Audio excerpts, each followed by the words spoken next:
నమస్తే, నా పేరు ఉప్పులూరు లక్ష్మణరావు. నేను ఆంధ్ర విశ్వవిద్యాలయానికి అనుసంధానముగా ఉన్నటువంటి పైడా మహిళా కళాశాలలో ఉపన్యాసకునిగా పనిచేయుచున్నాను. హిందీలో మీకు ఈ 4వ సెమిస్టర్లో గల పాఠాలకు సంబంధించిన వివరాలను ఇప్పుడు తెలియజేయుటకు మీ ముందున్నాను. ముందుగా ఆంధ్ర యూనివర్సిటీ సెమిస్టర్ 4లో ఉన్నటువంటి విషయాలు ఏమిటి అంటే, కవితా విభాగ్ అంటే పద్య విభాగము. అందులో 2 భాగాలు ఉంటాయి. ఒకటి ప్రాచీన పద్య విభాగ్, 2 నవీన పద్య విభాగ్. ప్రాచీన పద్య విభాగంలో అంతా పురాతన కవులు, కబీర్, తులసీదాస్, సూరదాస్ వంటి వాళ్ళ కవితలు ఉంటాయి. నవీన కవిత అంటే అందులో ఆధునికమైనటువంటి కవుల యొక్క కవితలు ఉంటాయి. మైత్రి శరణగుప్త్, సుమిత్రానందన్ పంత్ లాంటి వాళ్ళ కవితలు ఉంటాయి. ఇంకా 2వ విభాగం వస్తే సాహిత్యక ఇతిహాస్, హిందీ సాహిత్యక ఇతిహాస్.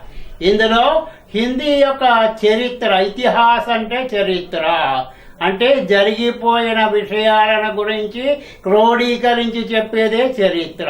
కనుక ఇతిహాస్ అనేది హిందీలో ఉన్నటువంటి కవితల యొక్క సంపుటిని కలిపి ఎన్ని విభాగాలుగా చేశారో ఆ వివరణ అంతా తెలియచేసే భాగమే హిందీ సాహిత్యక ఇతిహాస్. 3వది నిబంధ్. నిబంధ్ అంటే జనరల్ ఎస్సే, మీకు తెలిసినట్టుగానే. అంటే స్వతంత్రంగా రాయాలి. అది ఎలా రాయాలి ఏమిటి అని ఆ విషయం వచ్చినప్పుడు వివరంగా తెలియజేస్తాం. 4వది అనువాద్ విభాగ్.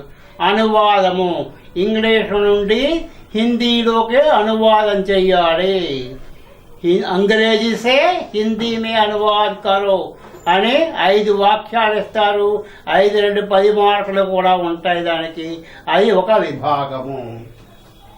ఇంకా మొదటి విభాగం తర్వాత చర్చిద్దాం. ముందు సాహిత్యక ఇతిహాస్ అంటే మీ అందరికీ కొంచెం కష్టతరమైన విషయము కనుక ఆ కష్టతరమైన విషయాన్ని ముందు మీకు సులువుగా తెలియజేయాలని సంకల్పించి దాంతో ప్రారంభించుతున్నాను. साहित्य का इतिहास पर विचार करेंगे. हिंदी साहित्य का इतिहास बहुत पुराना है. అంటే చాలా పురాతనమైనది. ఇవాళ నిన్న వచ్చింది కాదు హిందీ సాహిత్యం. అంటే बहुत ही विषय समूह को इतिहास का, इतिहास అంటే विषय समूह, साहित्य అంటే सभी जनों का हित करने वाले, सभी जनों का हित करने वाले जो विषय है उसे साहित्य कहते हैं. और साहित्य में जिन जिन विषयों का समीकृत हुआ है उन सबको बीती हुई समय में जो जो जिस विषयों पर हम प्रचार किए हैं और प्रसार किए हैं उनके बारे में अध्ययन करना ही इतिहास होगा. हिंदी साहित्य के इतिहास में अनेक विद्वानों और अनेक आचार्यों ने पूरा संकलन करके, पूरा ध्यान देकर इसका अध्ययन किए हैं. इन पर वे अपने अपने मत प्रकट किए हैं. అంటే వాళ్ళు తమ అభిప్రాయాలను తెలియజేశారు. వాళ్ళంతా కూడా విడివిడిగా ఎవరికి వారు ఈ హిందీ సాహిత్యాన్ని అధ్యయనం చేశారు. దాని గురించి ఒక్కొక్కరు ఒక్కొక్క అభిప్రాయాన్ని తెలియచేశారు.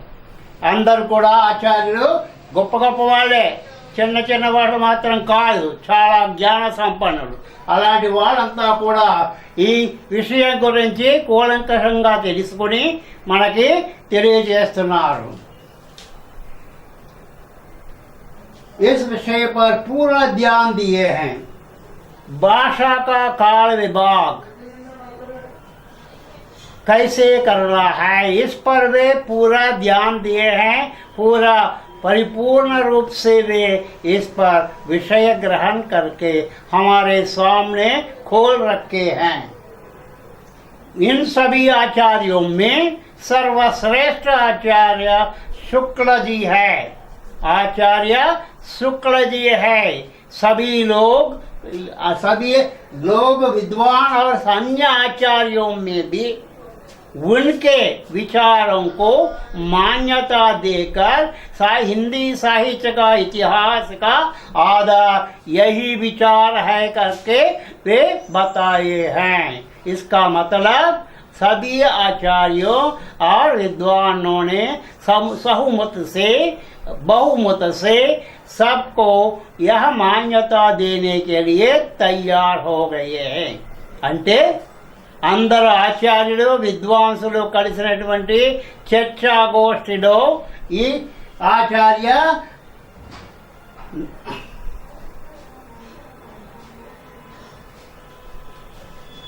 शुक्ल जी को विचार पर ध्यान देकर అంటే శుక్లజీ గారి యొక్క ఆలోచన విధానాన్ని గ్రహించి అదే సరిగా ఉంది, హిందీ సాహిత్యం గురించి పూర్తిగా వివరణలు ఇవ్వబడి ఇందులో ఉన్నాయి కనుక ఇది ప్రజలందరికీ అర్థం చేసుకోవడానికి వీలుగా ఉంటుంది అనే ఉద్దేశంతో శుక్ల గారి వివరణను అంగీకరించి మన ముందు ఉంచారు।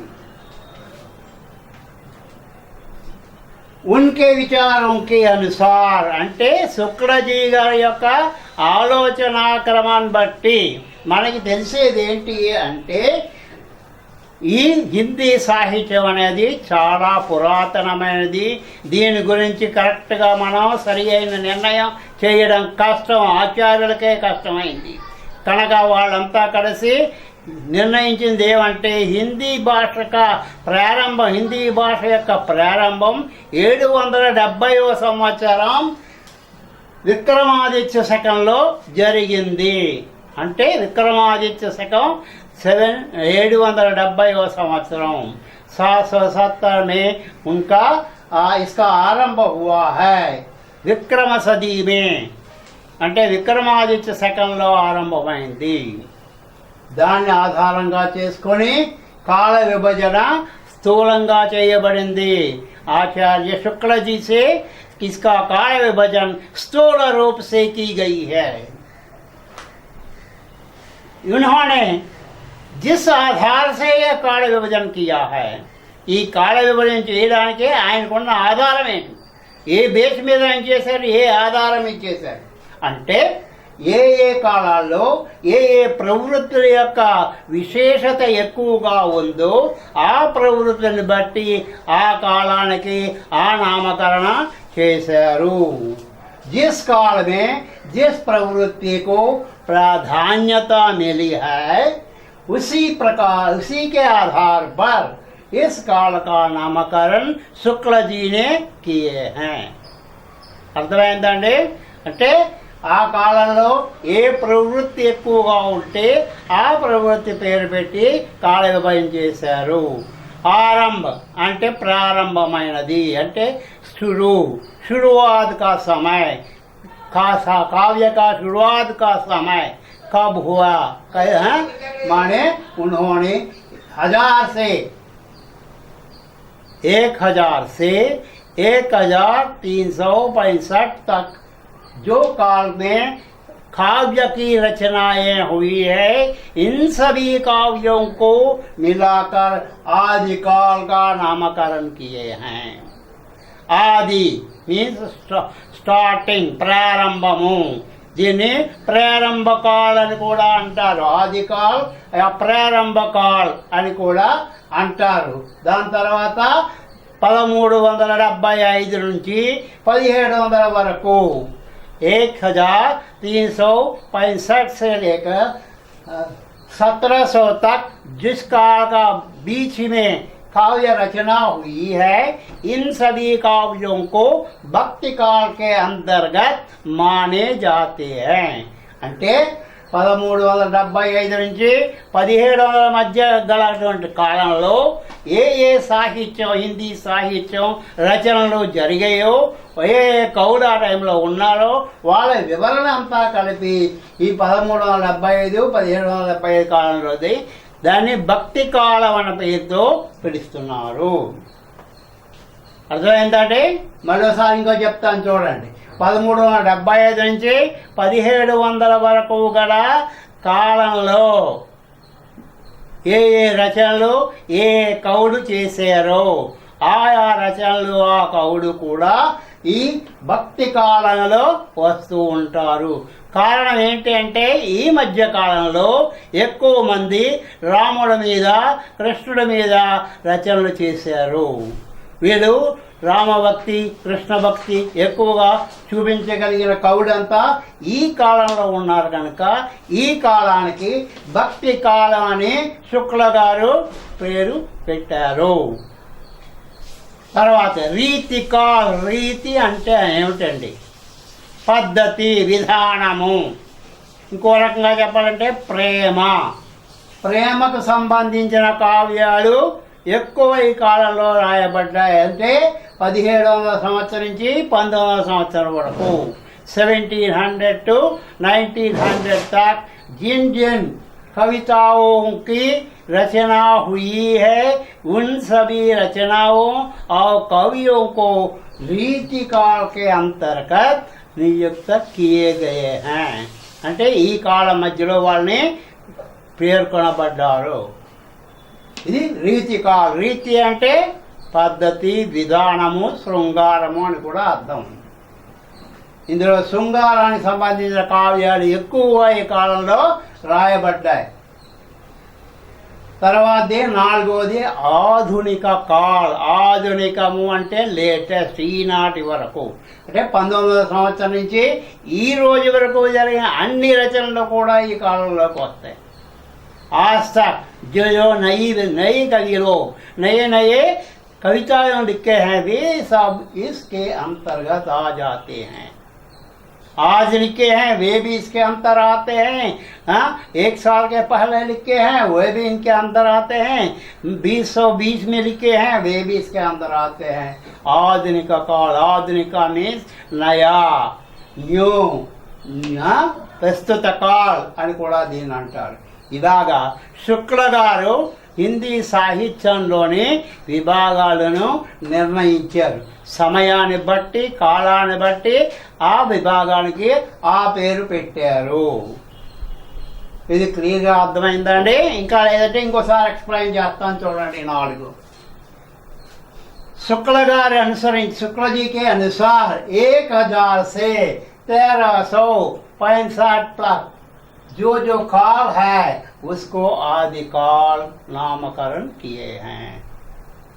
అంటే 1000 నుంచి 1375 వరకు, 1000 నుంచి 1375 వరకు గల అన్ని రచనలని కలిపి ఆది కాల్ అని పేరిచ్చారు. అప్పుడు ఆ రచించిన రచయితలు, కవులు, తర్వాత కావ్యాలు కూడా ఈ కాలంలోకే సంబంధించినవే అయి ఉంటాయి. ఈ కాలంలోనే పరిగణించాలి. తర్వాత భక్తి కాలం. ఇక్కడ భక్తి ఎక్కువ. ఈ ఆది కాలంలో ఏమైంది అంటే రాజుల కొలువుల్లో ఉండి కవులంతా రాజుల గొప్పను పొగుడుతూ వాళ్ళ విజయాలను పొగుడుతూ రచనలు చేశారు కనుక వాళ్ళంతా రాజపొలువులో ఉంటారు. అది ఆది కాలానికి సంబంధించిన విషయం ప్రారంభంలో. కానీ రాను రాను పరిస్థితులు మారిపోయాయి. రాజులు ఏంటి, ఒకళ్ళ మీద ఒకరు యుద్ధాలు ప్రకటించి రాజ్యాకాంక్షతో అనేక యుద్ధాలు చేసి ప్రజలను పట్టించుకోవడం మానేశారు. కవులు అసలు వాళ్ళు ఉన్నారో లేదో అనేటువంటి పరిస్థితి లేదు అక్కడ. రాజ్యంలో కవులపై ఏమాత్రం గౌరవం లేదు, ఏమాత్రం గుర్తింపు లేదు. కనుక కవులంతా కలిసి ఏం నిర్ణయించారు, ఈ రాజును కొలిస్తే మనకి ఏంటి లాభం, భగవంతుని కొలిస్తే మనకి ఏమైనా లాభం ఉంటుంది, భగవంతుడు మన సంగతి చూస్తాడు, కనుక భగవంతుని కొడుద్దామని చెప్పి ఆ కాలంలో భగవంతుడి గురించి రచనలు ప్రారంభించారు. రాజుల మీద, రాజ్యాల మీద రచనలు మానేసి భగవంతుడి మీద రచనలు చేయడం మొదలెట్టారు. దక్షిణ భారతదేశంలో శ్రీరాముణ్ణి, ఉత్తర భారతదేశంలో శ్రీకృష్ణుని కొలిచేవాడు ఎక్కువయ్యారు. ఆ రచన చేసిన వాళ్ళు ఎక్కువ ఉన్నారు. కనుక ఈ కాలంలో జరిగిన రచనలు మహత్వపూర్ణమైన రచనలు కనుక దీనికి ఈ కాలానికి, భక్తి కాలానికి స్వర్ణయుగ అంటారు. హిందీ సాహిత్యంలో భక్తి కాలానికి స్వర్ణయుగ అంటారు. కనుక ఏంటి, ఈ కాలంలో అనేక రచనలు, లెక్కలేనన్ని రచనలు, లెక్కలేనంతమంది కవులు రాశారు. దాని తర్వాత రీతికాల్. రీతి అంటే ప్రేమ, శృంగారము, పద్ధతి, విధానము. ఈ భక్తి పద్ధతి నచ్చని వాళ్ళంతా కూడా మళ్ళీ రాజుల్ని ఆశ్రయించి వాళ్ళని పొగుడుతూ శృంగారం మీద ఎక్కువ రచనలు చేశారు. అందుకని ఆ కాలానికి రీతికాల్ అనే పేరు వచ్చింది. ఇది ఎప్పుడు 1700 నుంచి 1900 వరకు 200 సంవత్సరాలు. ఇది రీతికాల్. ఇక్కడ ఎక్కువగా రాజుల కులం ఆది కాలంలో లాగే ఇక్కడ కూడా ఏంటి రాజుల ప్రాపకం ఎక్కువయ్యి మళ్ళీ తిరిగి రాజులను ప్రార్థించి వాళ్ళ కొలువులో స్థానాన్ని సంపాదించి కవులు వాళ్ళ వీరతని వాళ్ళ యొక్క శృంగార కావ్యాన్ని రచించారు. అందుకని ఇది రీతికాల్. దాని తర్వాత 1900 తర్వాత వచ్చింది అంతా లేటెస్ట్ డెవలప్మెంట్. ఆధునికంగా వచ్చినటువంటి ప్రకృతిలో గలటువంటి మార్పులకు అనుగుణంగా రచన చేయబడ్డాయి. కనుక ఆధునిక కాలం అంటే 1900 సంవత్సరం నుంచి ఈ రోజు వరకు ఏం రచనలు ఉన్నాయో, ఎంతమంది కవులు ఉన్నారో వాళ్ళంతా కూడా ఈ కాలంలోకి వస్తారు. ఇది సింపుల్గా మనం కాల విభజన గురించి తెలుసుకున్నాం. ఇందులో మొట్టమొదటి ఆది కాలం. ఈ ఆది కాలంలో అనుకున్నాం ఆదికాల సమయం అపభ్రంశ కావ్య జాదా హై. ఈ ఆది కాలంలో ఉన్నటువంటి రచనలో అపభ్రంశ కావ్యం ఎక్కువగా ఉంది. అపభ్రంశము అంటే ఏమిటి? స్థిరమైనది కాదు. భ్రంశము అంటే స్థానచలనము, అస్థిరత కలిగినటువంటి కావ్య రచనలు ఇక్కడ ఉన్నాయి. ఇవి ఎప్పుడు కూడా అపభ్రంశం అనేటటువంటి భాషలో ఉన్నాయి. అపభ్రంశము హిందీ యొక్క మూల భాష అపభ్రంశం. అందులోంచి వచ్చిన ఆ టైంలో రాసిన కావ్యాలు ఎప్పుడు కూడా దూహేలతో నిలబడి ఉన్నాయి. అపభ్రంశ అంటే దూహే కావ్య అనే అర్థం కూడా చెప్పుకోవచ్చు. దూహే అంటే మన ఛందస్సులో ఉండేటువంటి 2 లైన్లుగా పద్యాలు మాత్రమే. అవి ఎక్కువగా కబీర్, తులసి, రహీం ఇలాంటి వాళ్ళు రాశారు అపభ్రంశ కావ్యం. కనుక ఆ దోహే రచనలన్నింటినీ కూడా అపభ్రంశ కావ్యము అని చెప్పవచ్చు. इस काव्य ఆధారత దోహే రూపమే. అయితే ఈ కావ్యాలకి అపభ్రంశ కావ్యాలకి మూల ఆధారం దోహే. ఇంకో రకమైనటువంటి విధానం, చందో విధానం ఈ కావ్యంలో లేదు, దొరకడం చాలా కష్టము. ఈ కావ్యానికి ప్రాచీన రూపం సిద్ధ జైన సాహిత్యమే మిల్కీ హై. సిద్ధులు, జైనులు, నాదులు వీళ్ళంతా కూడా ఈ ఆదికాల సమయంలో ఉన్నవాళ్ళే. అందులో సిద్ధులు దైవ సిద్ధన పొందడానికి, సిద్ధి పొందడానికి మార్గాలు చూసుకుంటూ వాళ్ళ దోహేలో కొన్ని పద్యాలు ప్రజలకి ప్రబోధించారు. అలాగే జైనులు, జైనేంద్ర స్వామి యొక్క మతాన్ని స్వీకరించిన వాళ్ళంతా జైనులు. వాళ్ళంతా కూడా ఎప్పుడు కూడా మనం అహింస పాటించాలి, ఏ జీవిని హింసించకూడదు, నడుస్తుంటే మనకు ఆడకింద ఏమైనా పడిపోతాయేమో అనే భయంతో కూడా వాళ్ళు మసిలేవాడు. ఆ విషయాలన్నింటినీ కూడా వాళ్ళ కావ్యంలో దోహేల రూపంలోనే వివరించి చెప్పారు. ఈ 2 రకాల దోహేలు ఈ అపభ్రంశ కావ్యానికే ఆధారమయ్యే. అంటే ఆదికాలం స్టార్ట్ అయింది ఈ 2 ఆధారంగా. జైన సాహిత్యం, మళ్ళీ సిద్ధ సాహిత్యం, ఈ 2 మనకి ఆధారమైనవి. అన్ని సాహిత్యం ప్రారంభానికి ఆధారం ఈ 2 సాహిత్యాలు. 690 సంవత్సరం ఎప్పుడు సంవత్ శకం, ఈ శకం విక్రమాదిత్య శకంలో 690లో మొట్టమొదటి కావ్యం, హిందీ కావ్యం వచ్చింది. దాని పేరు పౌ చెరువు. ఇది అపభ్రంశ కావ్యము, ఆది కాలంలో వచ్చినటువంటి ఒక మహాకావ్యం. ఇది మొట్టమొదటి హిందీ రచన. ఈ రకంగా మనం ఆది కాలంలో చెప్తాం. ఇంకా ఆది కాలం వివరణ చెప్పాలంటే దీని ఇంకా నామకరణాలు ఉన్నాయి. అది నెక్స్ట్ లెసన్లో తెలియజేస్తాను మీకు. ఇది చేసుకోండి. ఇంకేమైనా డౌట్లు ఉంటే అడగండి.